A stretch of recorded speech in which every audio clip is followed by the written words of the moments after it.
जो राणा लाखा है या लक्ष्य सिंह है, उनको कैसे आपने लक्की सिंह के नाम से याद रखना। ये जावर के अंदर चांदी की खान मिली, वो उन्हीं का ही टाइम था 1384 के अंदर, ठीक है। उसी टाइम एक बंजारे ने पिछोला झील बना दी, जो उदयपुर की सबसे सुंदर झीलों में से एक है। और उसी झील के किनारे एक चबूतरा बना हुआ है जिसे नटनी का चबूतरा कहा जाता है। ये प्रश्न पता नहीं कितनी बार कंपटीशन में पूछा गया है कि नटनी का चबूतरा कहाँ बना हुआ है। तो कहाँ बना हुआ है? पिछोला झील, उदयपुर में।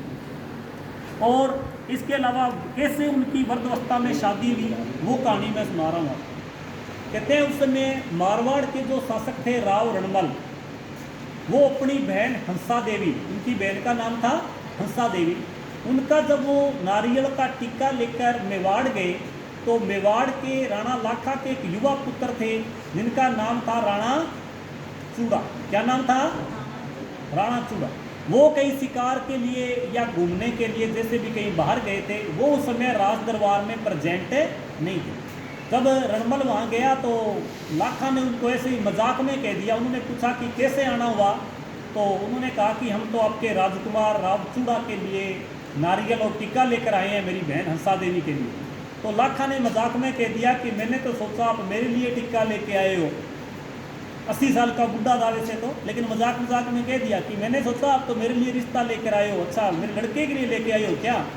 तो रणमल ने उस बात को सीरियसली ले लिया और उसने कहा कि कोई बात नहीं, टिक्का लाया तो आपके लड़के के लिए था, लेकिन मैं आपसे भी मेरी बहन की शादी करने को तैयार हूँ, पर शर्त ये रहेगी कि मेरी बहन से जो उत्पन्न संतान हो वो ही आगे मेवाड़ की राजा बननी चाहिए, कि जो मेरी बहन से लड़का होगा वही राजा बनेगा। तुझे अपने बड़े और ज्येष्ठ पुत्र राव चूड़ा को राजगद्दी से उत्तराधिकार से वंचित करना पड़ेगा। तो लाखा ने कहा नहीं, ये तो पॉसिबल नहीं है, अभी मेरे युवा बेटा है, उसको मैं कैसे उत्तराधिकार से वंचित कर दूं। तो कहते हैं जब राणा चूड़ा को इस बात का पता चला, तो उसने भी जैसे देवव्रत ने महाभारत के अंदर पर भीष्म प्रतिज्ञा ली थी, तो उनका नाम पितामह भीष्म या भीष्म पड़ गया, उसी प्रकार मेवाड़ के भी राजकुमार जब राणा चूड़ा ने ऐसी ही प्रतिज्ञा ली कि मैं ये प्रतिज्ञा लेता हूँ कि मेरे पिता और हंसा देवी से उत्पन्न जो संतान होगी वही मेवाड़ की शासक बनेगी और मैं मेवाड़ की हमेशा रक्षा करूँगा। इसलिए राणा चूड़ा को राजस्थान का या भारत का क्या कहा जाता है? भीष्म कहा जाता है, ध्यान रखना। और यही हुआ बाद में जब हंसा देवी और राणा लाखा से जो पुत्र उत्पन्न हुआ जिसका नाम मोक्कल था।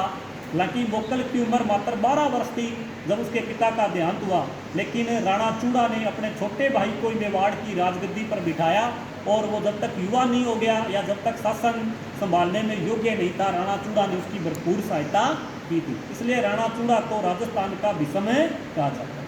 धन्यवाद।